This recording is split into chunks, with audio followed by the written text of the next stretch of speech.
สิเป็นคนร้อยเอ็ดเด้นี่แม่นบ้านเฮาบ่แม่นบ้านเฮาบ่แต่ว่าอุบลท่านคือบ้านเฮาแม่นบ่แม่นคนทางบ้านเฮาบ่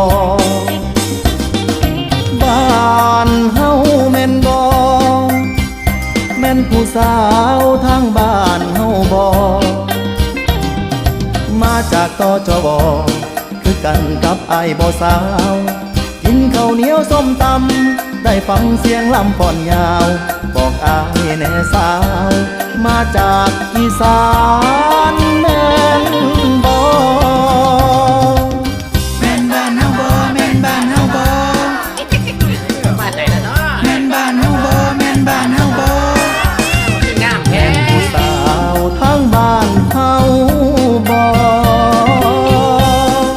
อายเป็นบ่าวหน้าบ่ขาวเว้าไทยบ่แข็งมักเจ้าแหงแต่ยังหาทางแจมบ่พออยากมีเพื่อนคุยยามเศร้าจอบเบิ่งเจ้าดนแล้วหูบ่ฝากคำถามใจจ่อๆบ้านเฮาแม่นบ่อายขอ